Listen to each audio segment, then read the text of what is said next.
This is the Sunday stream opening song because the other song is copyrighted. La la la la la la la la la la la. Oh look, here comes Dog Cat Fox.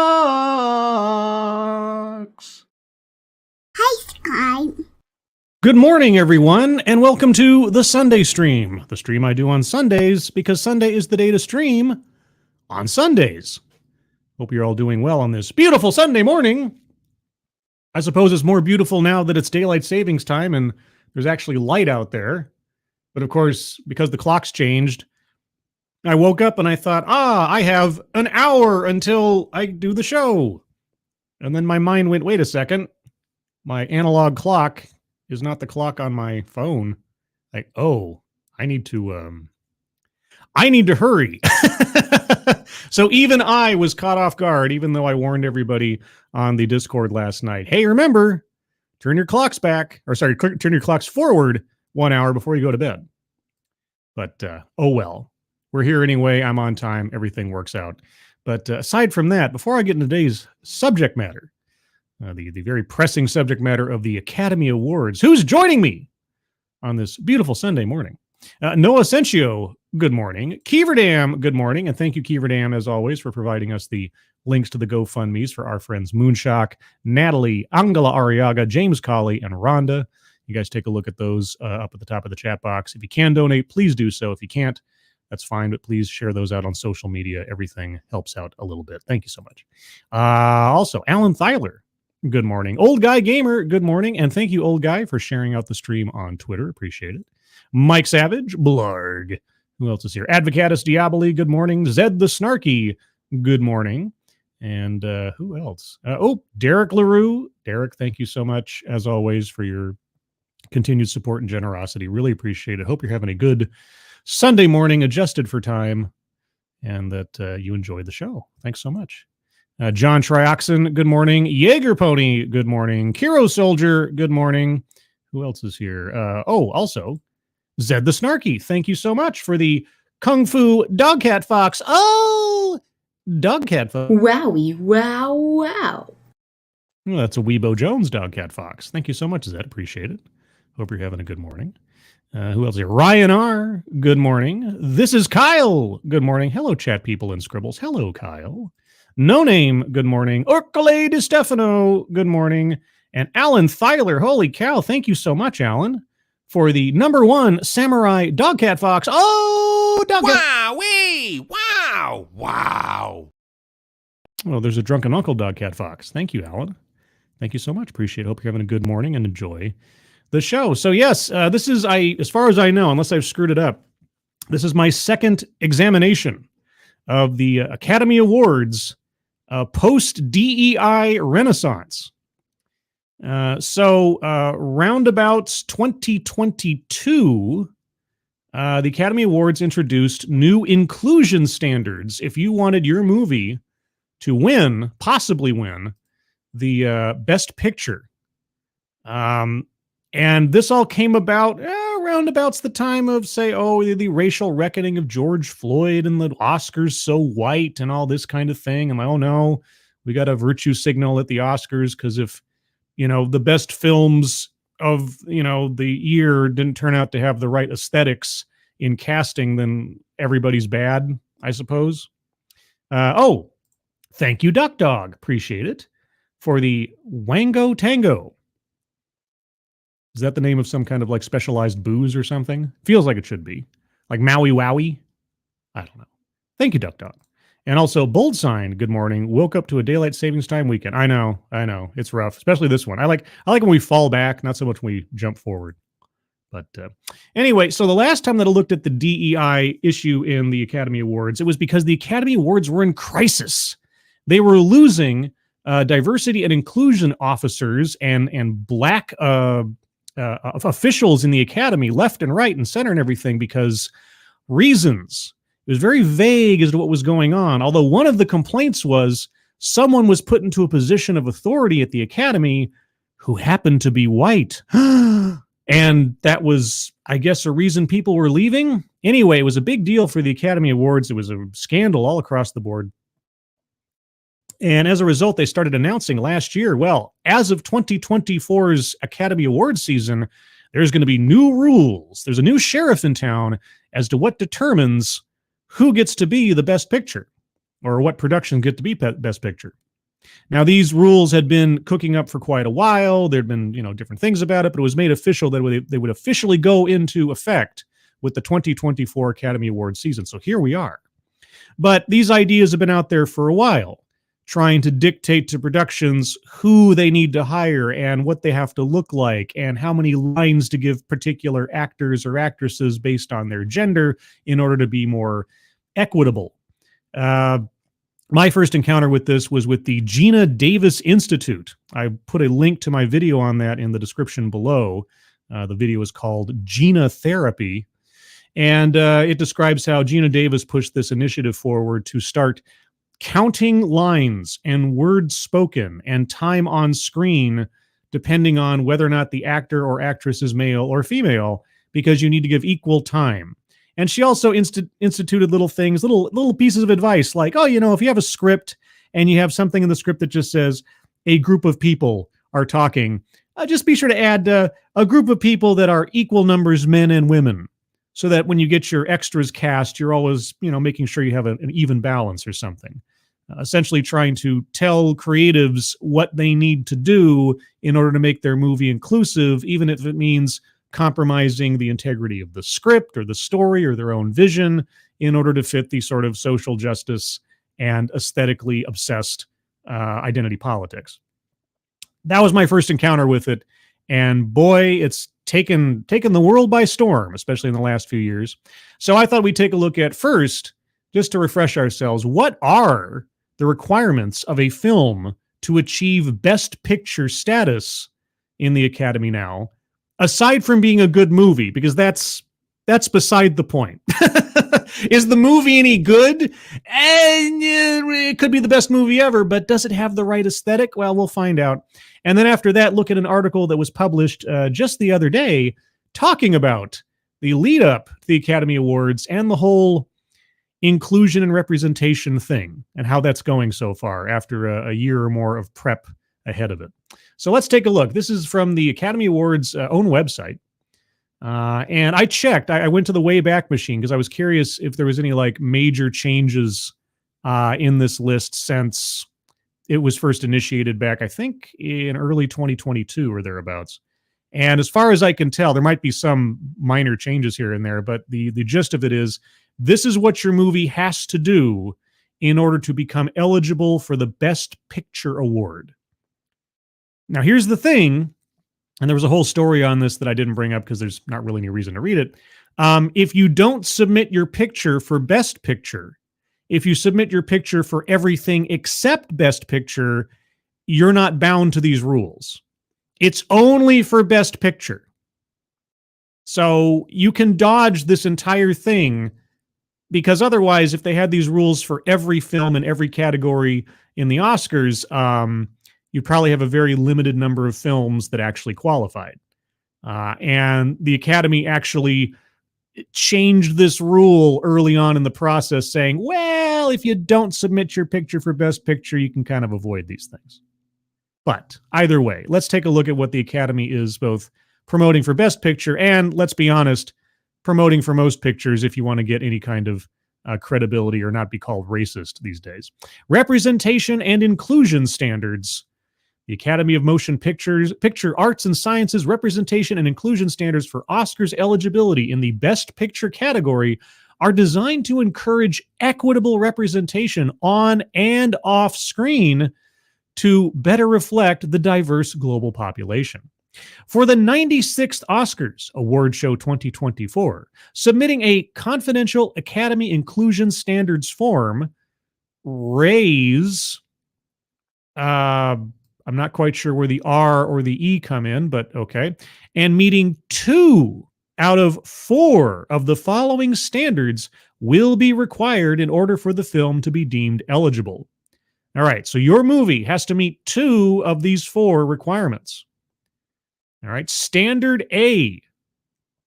All right, on-screen representation, themes, and narratives. A film can achieve this standing by meeting the criteria in at least one of the following areas. Okay, so minimum one. A1. Okay, lead or significant supporting actors from underrepresented racial or ethnic groups. At least one of the lead actors or significant supporting actors is from an underrepresented racial or ethnic group in a specific country or territory of production. Specific country or territory of production. Okay. This may include, if you can believe it, African American, Black, African, and or Caribbean descent, or Caribbean, East Asian, including Chinese, Japanese, Korean, and Mongolian, Hispanic or Latino, Latinx, or Latino, indigenous peoples, including Native American, Alaska Native, Middle Eastern or North African, Pacific Islander, South Asian, including Bangladeshi, Bhutanese, Indian, Nepali, Pakistani, and Sri Lankan. And lastly, Southeast Asian, including Burmese, Cambodian, Filipino, Hmong, Indonesian, Laotian, Malaysian, Mien, Singaporean, Thai, and Vietnamese.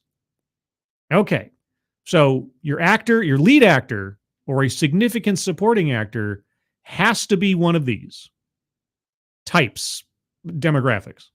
Okay. 2 or A2, general ensemble cast. At least 30% of all actors in secondary and more minor roles from at least 2 underrepresented groups, which may include women, racial or ethnic group, okay, LGBTQ+, or people with cognitive or physical disabilities or who are deaf or hard of hearing. Because someone who is deaf or hard of hearing somewhere in the cast really comes across in a movie, unless they have a significant role where that becomes, relevant to the story. Also, I just want to point out, this is a quota. This is a quota based on gender, race, sexuality and or, sexual orientation, and disabilities. Now, I don't know about you, but I love quotas when it comes to things people can't control about themselves in employment decisions. Don't you? Don't you? Moving on. A3, the main storyline or subject matter. The main storyline's theme or narrative of the film is centered on an underrepresented group or groups, i.e. women, racial or ethnic group, LGBTQ+, people with cognitive or physical disabilities, or who are deaf or hard of hearing. All right. So if you're going to submit your movie, right, or if you're going to even consider funding a movie that has Academy Award potential, conceivably, you have to excise or deny scripts if their subject matter does not have one of these things as its main theme or narrative. Okay, but I mean, it could be the best script ever written, but does its main storyline involve one of these categories of people as part of the story? No? Well, then it's never going to see the light of day as far as the Academy Awards are concerned. Okay, now standard B, creative leadership and project team. Now remember, you have to meet 2 of the 4 following standards, right? So you pick 2 of the standards, standard A, standard B, standard C, standard D. And then within those, you have to have at least one taken care of.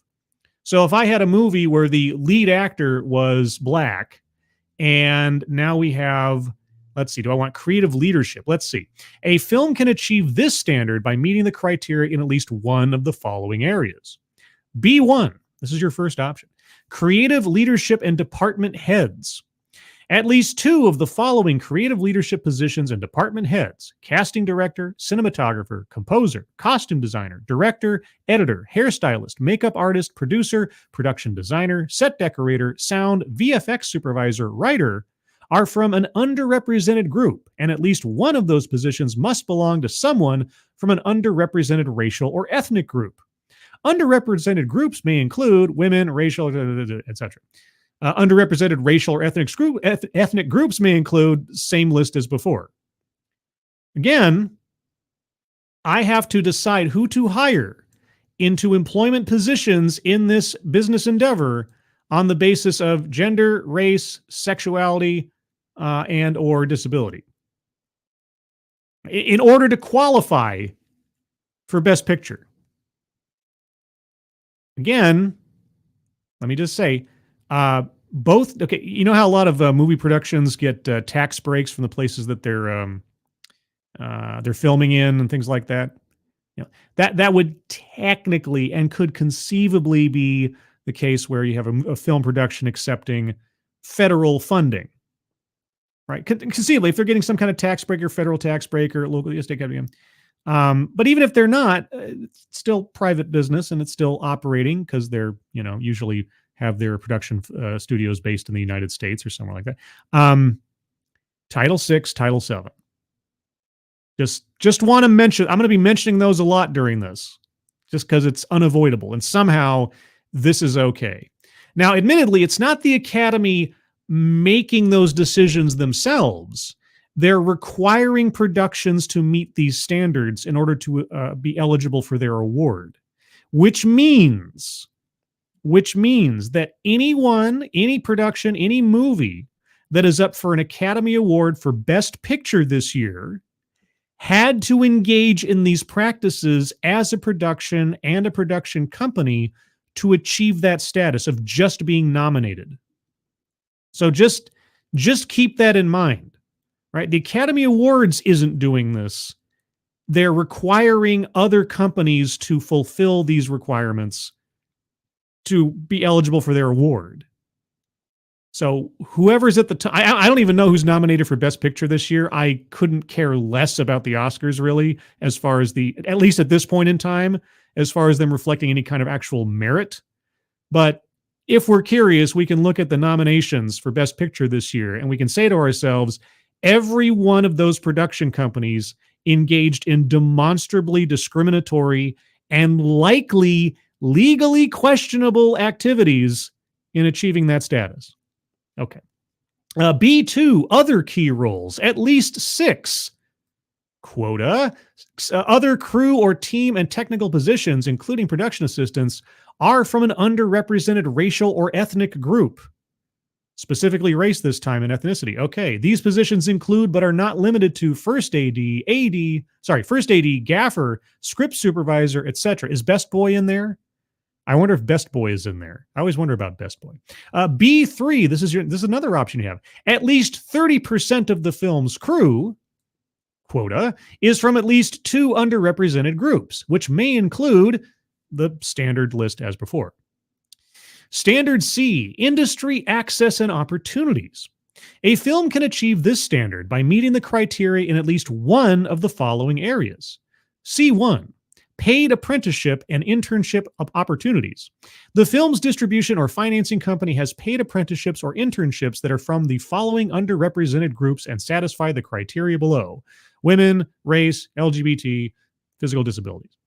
The major studios / distributors are required to have substantive, irate bearer, ongoing paid apprenticeships / internships inclusive of underrepresented groups, must also include racial or ethnic groups in most of the following departments: production / development, physical production, post-production, music, VFX, acquisitions, business affairs, distribution, marketing, and publicity.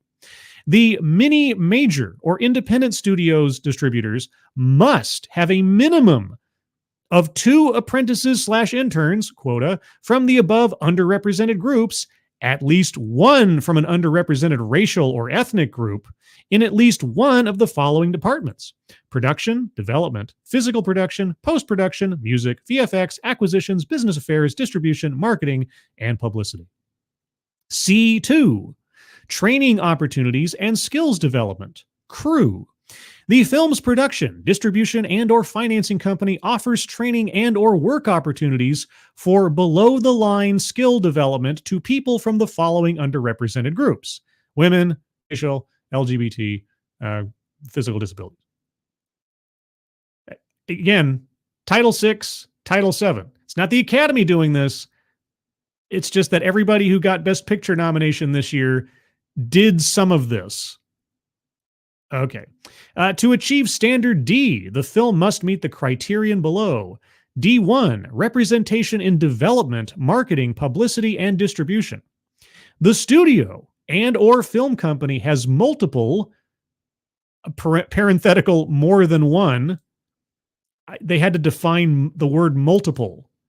Okay, has multiple, more than one in-house senior executives belonging to at least two underrepresented groups on their creative and development, marketing, publicity, and or distribution teams. At least one individual must also belong to an underrepresented racial or ethnic group. Underrepresented groups may include women, racial, LGBTQ+. Underrepresented racial or ethnic groups may include... All categories other than Best Picture will be held to their current eligibility requirements. Films in the specialty features categories, animated feature film, documentary feature, international feature film, submitted for Best Picture/general entry consideration, will be prompted to participate in the representation and inclusion standards process.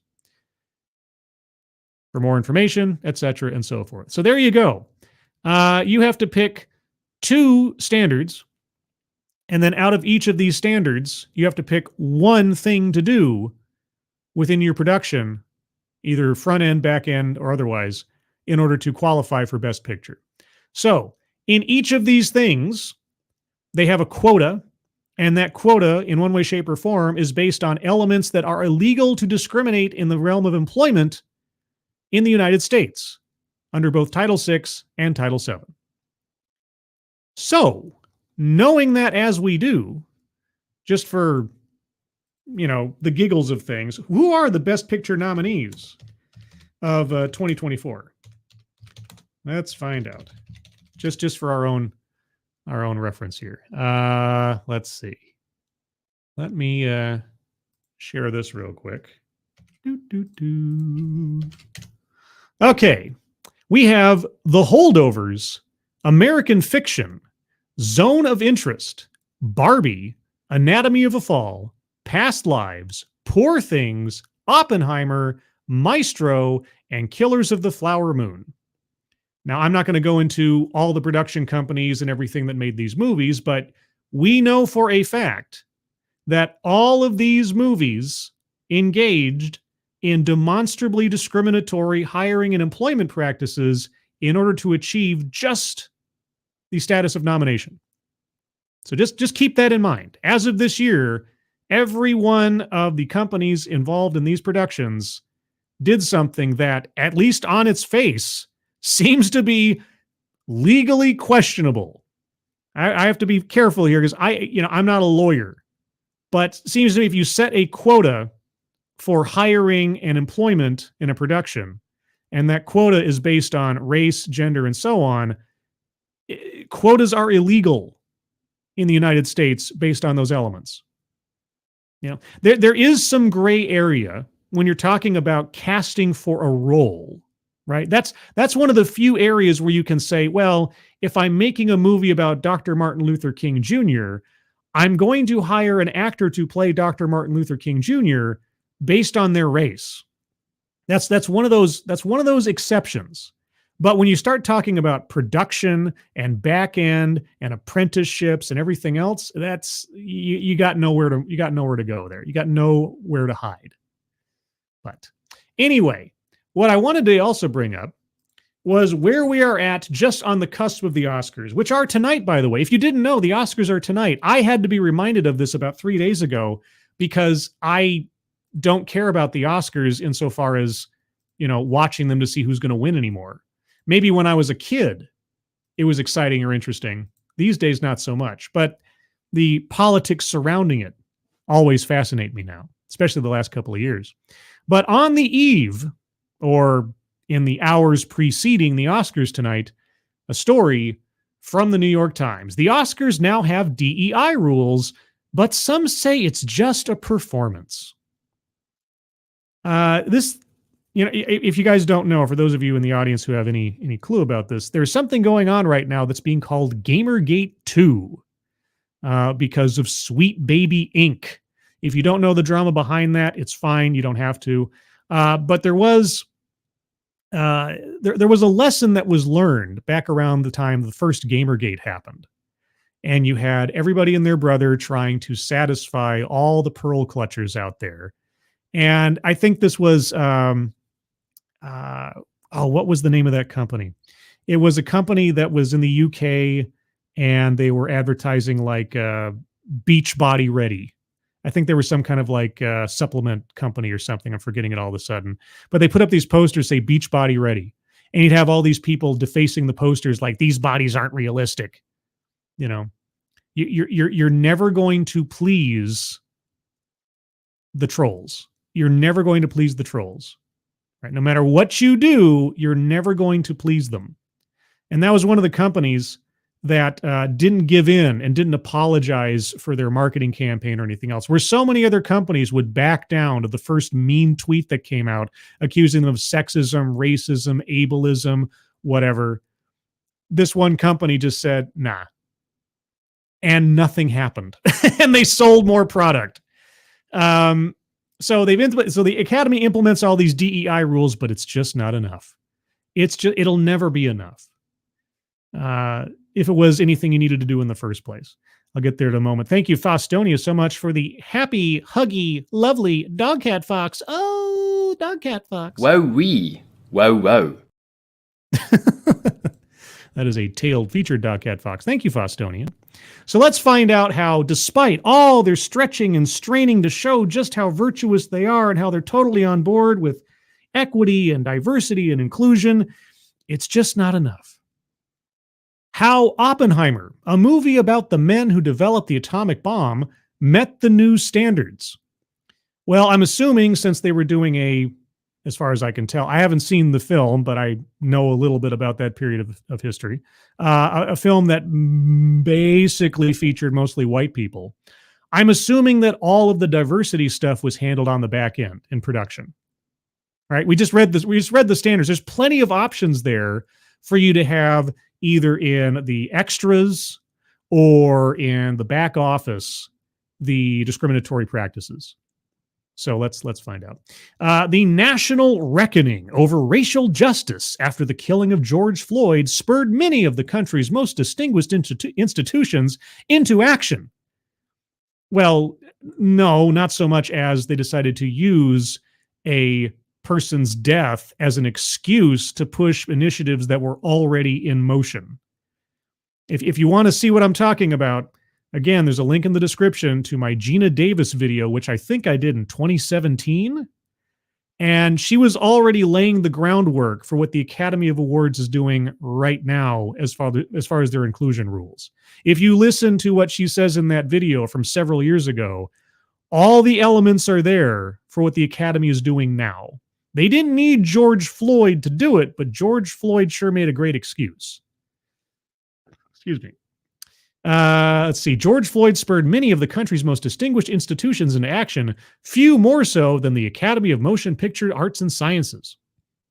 After years of criticism for overlooking female directors, there aren't that many percentage-wise, and actors of color, sure, the Academy announced a torrent of diversity-oriented changes. One high-profile movie involved the Academy's most coveted trophy. One high-profile move, involved the Academy's most coveted trophy. To qualify for the Best Picture Oscar, films had to fulfill a new set of diversity and inclusion standards, which we've just gone over.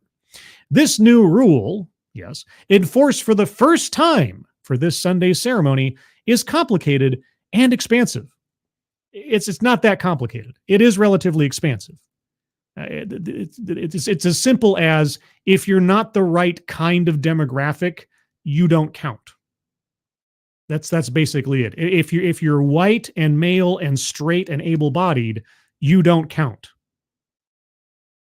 That is the message of the new rules. If you are a combination of those things in any way, shape, or form, you don't count. Okay. A checklist of 4 categories and 9 subcategories cover almost every aspect of the filmmaking pipeline. Diversity in hiring, actors, directors, makeup artists, publicists, interns, is considered. So is the movie's plot. To qualify, films must show that they meet 2 of the 4 main categories of representation: on-screen, actors and plot; off-screen, leadership, set designers, makeup artists, training programs, and marketing.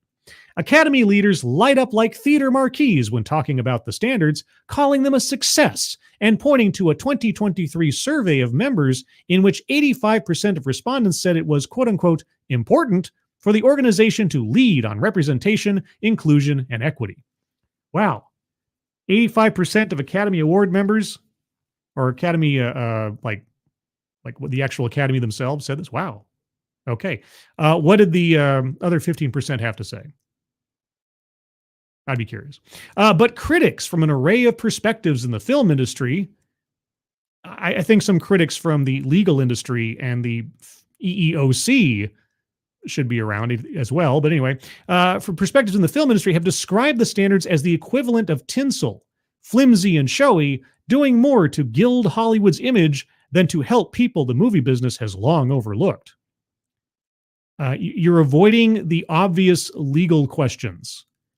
Are they going to do, is the New York Times not going to address the demonstrably questionable legality of these standards that these production companies are asked to enforce? Right? This is all done to qualify for an award. They're not required to do it. There's no law that says they have to do this. This is the Academy imposing these rules. And the sinners in the whole thing are the production companies that heel too. But anyway, executives at some of the major film companies speaking on the condition of anonymity because they did not want to appear anti-inclusion.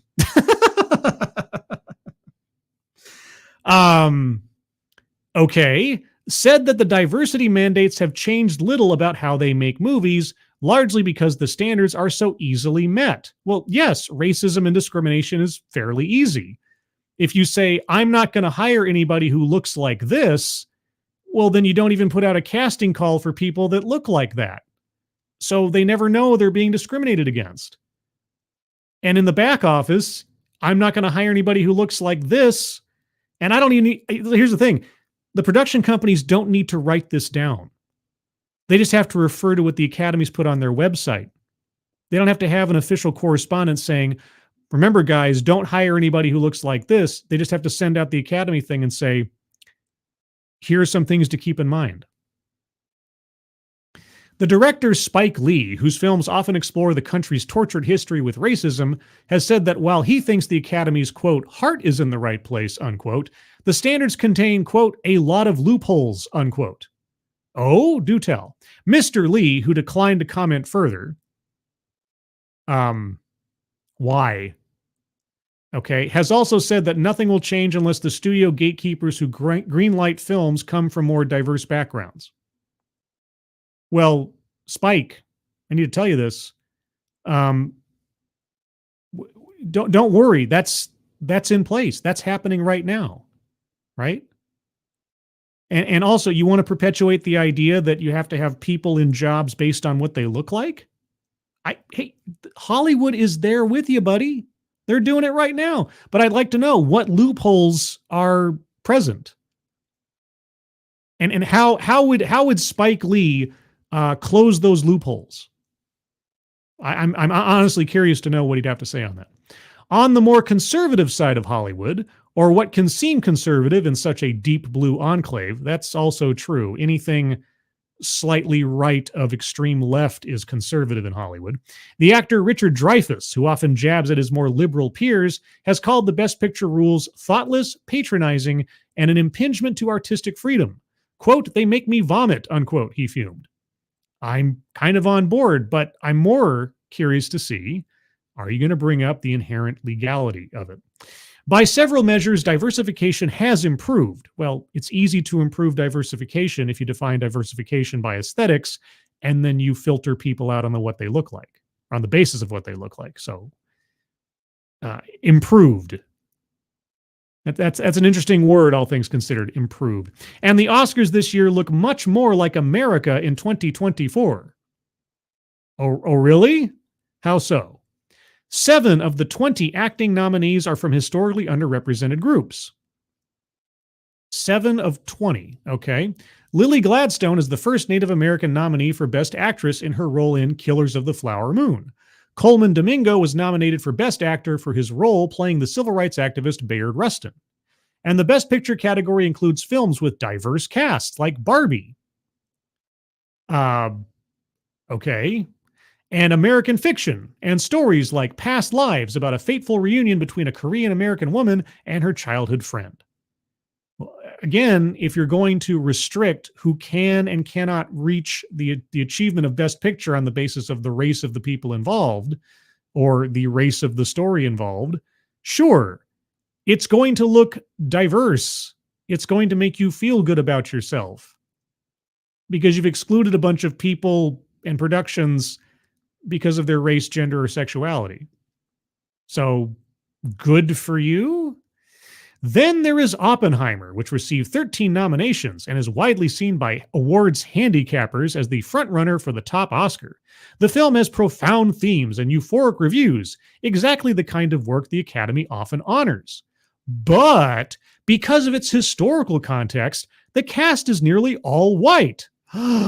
Oh my God, whatever will we do?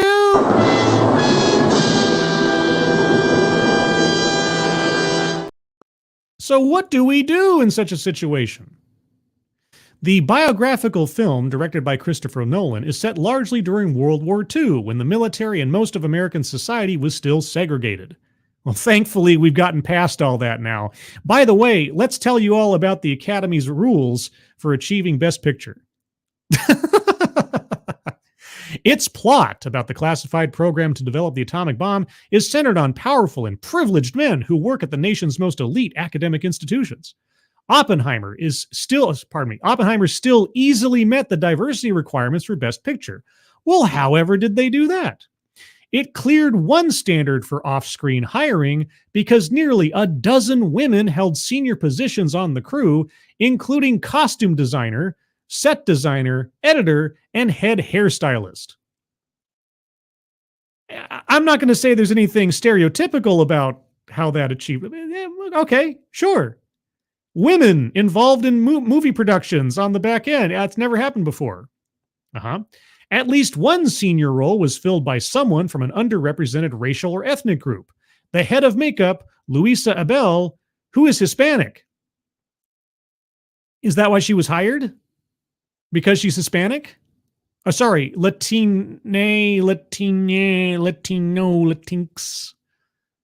Latina. Is that why she was hired? Has Luisa Abel, I don't know, does she have any credits to her name aside from her ethnicity? No? Oh, not worth mentioning, huh? Okay. Even without those hiring decisions, so the hiring decisions were based on gender and ethnicity. Okay. Oppenheimer would have qualified. That is because its studio, Universal, has created in-house programs, in-career training, and audience development that help satisfy the rules for almost every picture it makes. Oh my gosh. So they can just employ DEI discriminatory practices at the studio itself, and that sort of acts as a linebacker for every picture. Is this the loophole that Spike Lee was talking about? It might be. Since 2021, Universal has operated an extensive crew training program for underrepresented individuals. The majority of Universal movies participate, and Oppenheimer was no exception. Universal, more so than some other studios, also has a diverse marketing and distribution team, including Dwight Caines, the studio's president of domestic marketing, who is black. All of his counterparts at other major studios are white. And are you reading your own copy right now, New York Times? Proponents of the standards said they were never meant to be a panacea for Hollywood's representation problems, but a way to start a larger conversation about diversity. Quote, "The standards are not difficult to meet.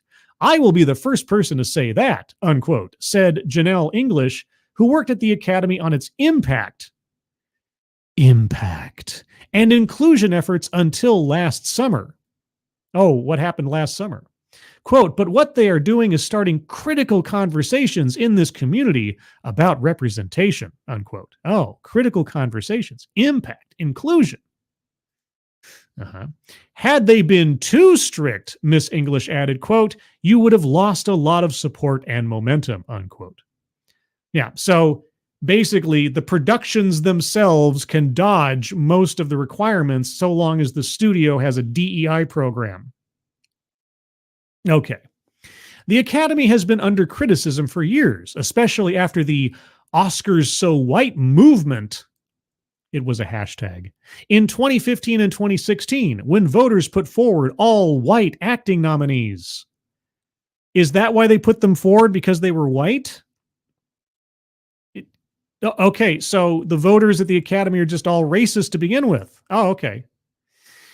Well, now we can be benevolently racist, I suppose. There was improvement afterward as the Academy undertook a major expansion of its membership. But some critics charge that change has not come fast enough. A new study on the gender, race, and ethnicity of directors by the University of Southern California's Annenberg Inclusion Initiative dismissed pledges to diversify as, quote, performative acts by the entertainment industry and not real steps towards fostering change. Well, okay, UC Annenberg, what would you recommend be done to really change things? What rules would you impose? And some worry that the standards can blinker artistic vision and don't want the Academy meddling in creative decisions. You don't say. Quote, yes, indeed, there should be diversification, unquote, said F. Murray Abraham, a Best Actor winner. Quote, but I hope our search for it will expand rather than inhibit our creative instincts, unquote. I don't know, F. Murray. I don't know. As loose as the new rules appear to be, if you say so, there are still issues of exclusion, you don't say. More than 250 Hollywood insiders signed an open letter in January imploring the Academy to revise its standards to include Jews. What?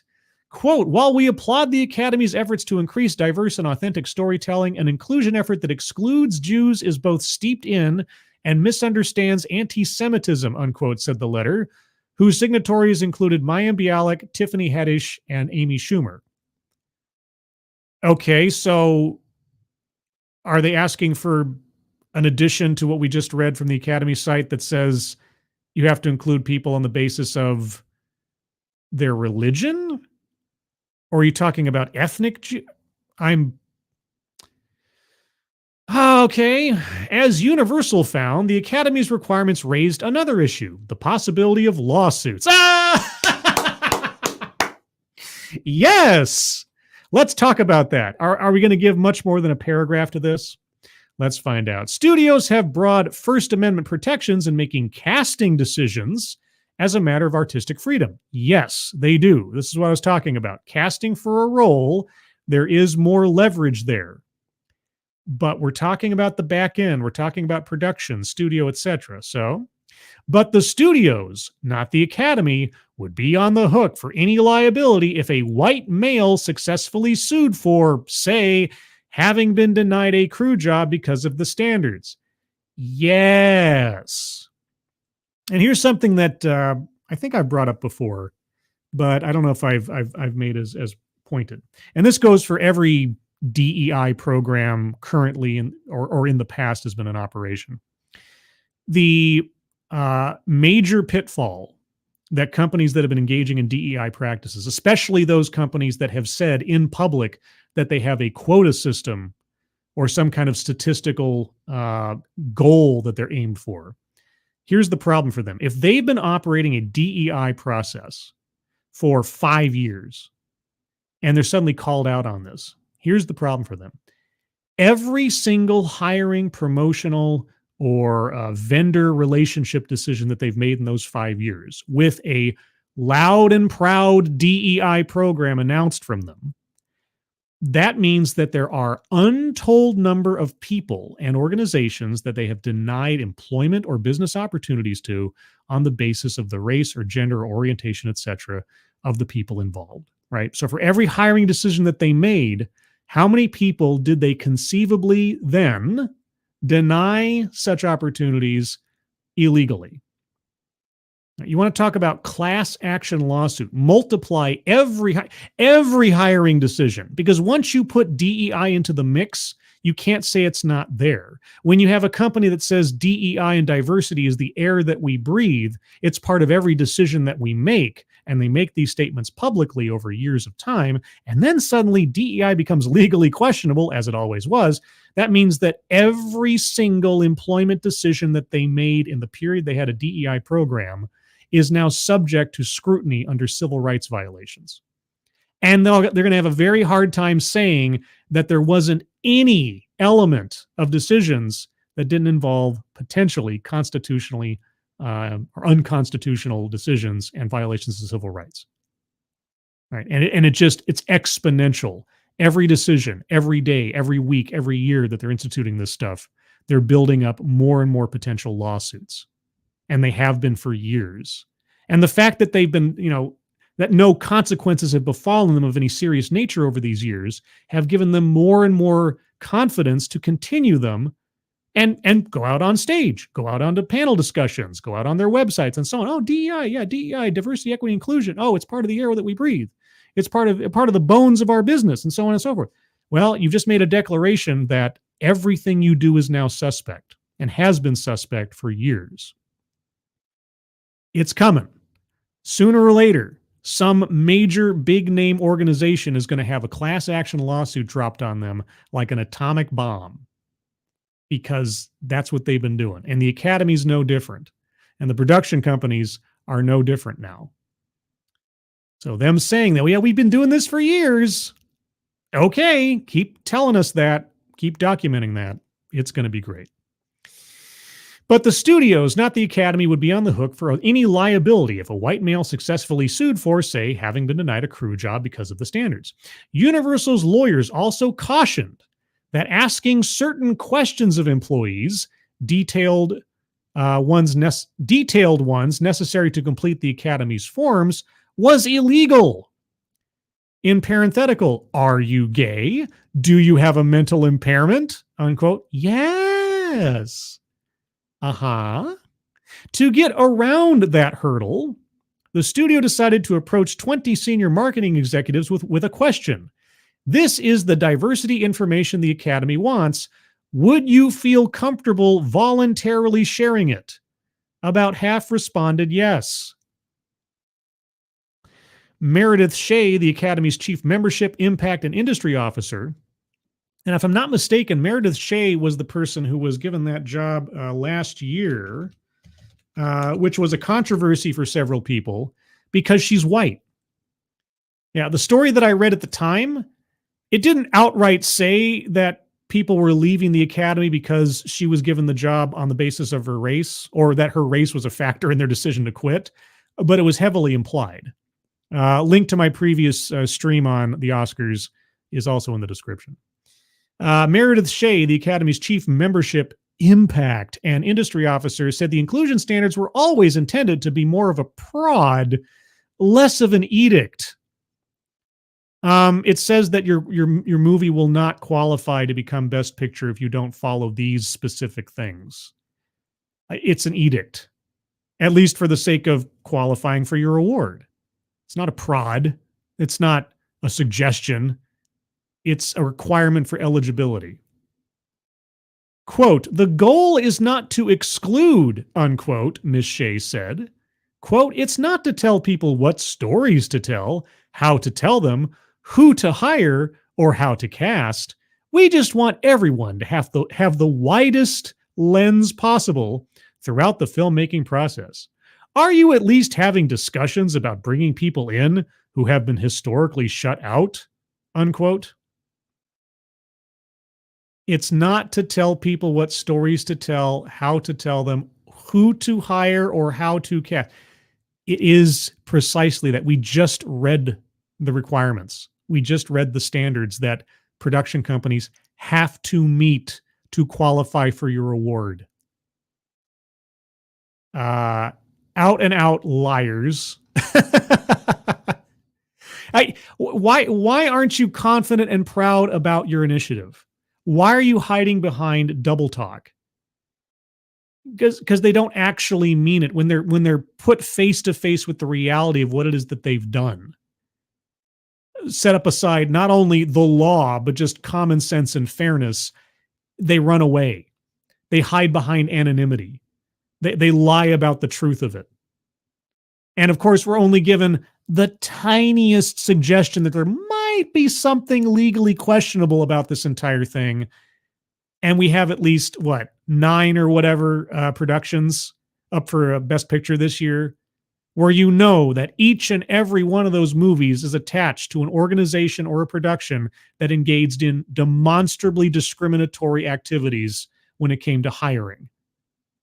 You just know, right? Because they might be able to avoid the standard in the casting issue or something, or the on-screen stuff for the story. They might be able to avoid that in the standard A1 or whatever.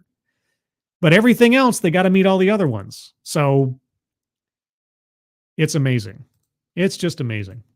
But yeah, there you go. There's a rundown of not only what the Academy requires in order to qualify for Best Picture, but also how the hypocrisy, the uncertainty, and the demonstrable problems legally, ethically, and otherwise with the whole process are. But tonight is the night. So whoever wins Best Picture tonight, guys, whether it's Oppenheimer or Barbie or something else, you know that award was earned through rampant discrimination in the industry.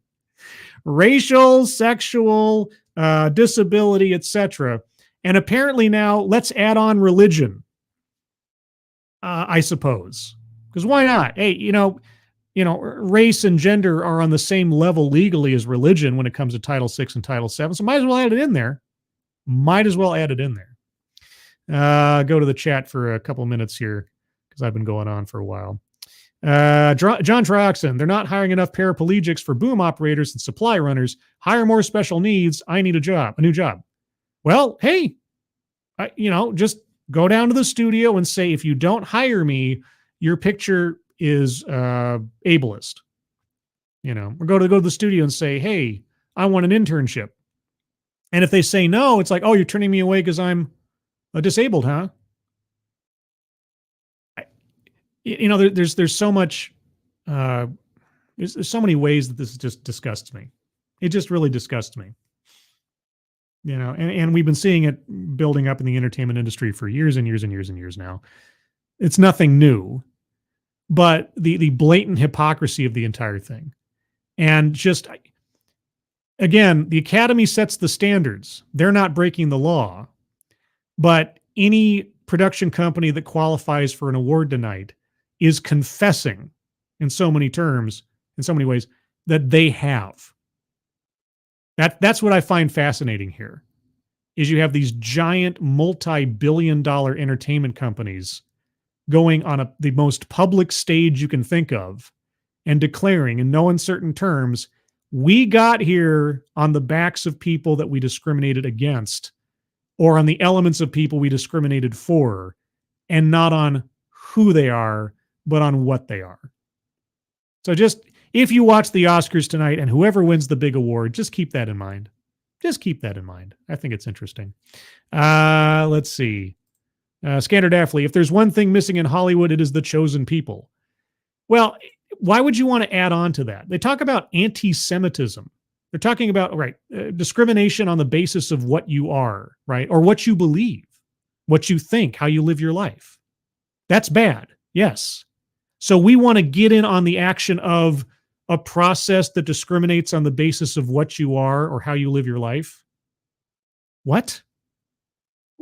That, if anything, they should be arguing against those standards because they constitute the same kind of thinking that leads to things like anti-Semitism. But no, they want to get in on that action. Why? Huh? Faustonia, when Dunkirk came out in 2017, I distinctly remember some made news about the complete lack of diversity in the movie. And the only thing I could think of was, no shit. Yeah. Yeah, this production's, look at all the white people. Well, we're starting to solve for that problem, right? Because as we know now, thanks to Netflix, Cleopatra was black. That's just how it was, So we're correcting for that over time. Don't worry. We're correcting for that. Let's see. John Troxon. Oh, yeah, you're right. We also need more blind cinematographers. Yes. Shadowclaw. In the words of Mordo, the bill always comes due. You're talking about Baron Mordo? You're talking about the Doctor Strange Baron Mordo? Let's see. Oppenheimer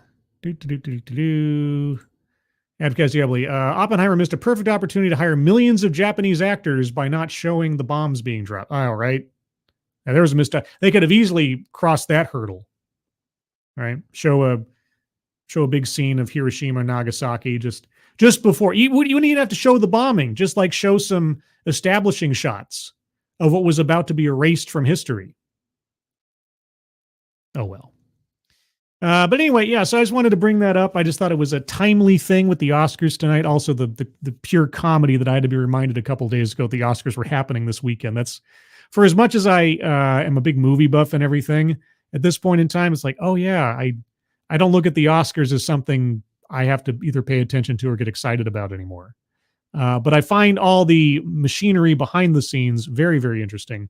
And just as a plug for friends of the channel, if you are interested in the machinery behind productions, pop culture, genre films, and things like that, I cannot more highly recommend the channel or network of channels, Midnight's Edge, over there with Andre and Tom Connors and the rest of the gang. They do some amazing work looking behind the scenes and analyzing the ebb and the flow of Hollywood and the movers and the shakers therein, and a lot of the controversies thereof. And in the last couple of years, most especially, have been on point talking about the whole poison that DEI has brought to not only the film and movie industry, but basically, life in general as a reflection from cinema and other entertainment. So take a look at that if you haven't already. Midnight's Edge and Midnight's Edge After Dark, which, as far as I know, I'll be appearing tonight at 6 p.m. Pacific, 9 p.m. Eastern for The Shit List. And in honor, quote unquote, of the recent release of Dune Part 2, tonight's topic will be looking at top 5 best adaptations, i.e. you have a book and then you have a movie, and the movie is a really good adaptation of the book. So I have a top 5 list of those. You'll have to find out what they are tonight, 6 p.m. Pacific, 9 p.m. Eastern on Midnight's Edge After Dark. Beyond that, you can always find me here every Thursday at 6 p.m. Pacific, 9 p.m. Eastern for TED Excellence, where I take a look at off-brand TED Talks and sometimes actual TED Talks for entertainment, enlightenment, and overall societal frustration. I mean, sometimes it's entertaining. I find it entertaining most times. Also, if you'd like to join the Discord server, because I have a Discord server, I'm about to put the Discord link into the chat. And if you click on that, you'll find yourself on the landing channel called Say Hello. And in addition to saying hello, you just have to say the secret word. The secret word will tell me that you actually watched the stream, are not a bot, and have earned the right, the privilege, the entitlement to join the Discord server. And today's secret word is standard. Just say, hello, standard. I don't know that you watched the stream.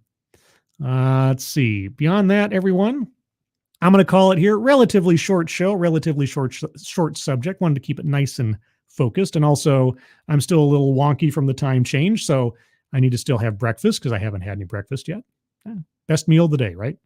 Get my cornflakes in. Oh, cornflakes. I can't remember the last time I actually had cornflakes. Does anybody actually eat cornflakes anymore? Anyway, everyone, hope you enjoy the rest of the day. Moderators, thank you for keeping an eye on things. Even though everyone here is so well behaved, you have very, very little to do. Everybody who donated either to myself or to the GoFundMe's pinned to the top of the chat box, thank you guys so much for your generosity. It's very much appreciated. Remember on your way out to leave a like if you would, or a dislike if you don't. I appreciate it either way.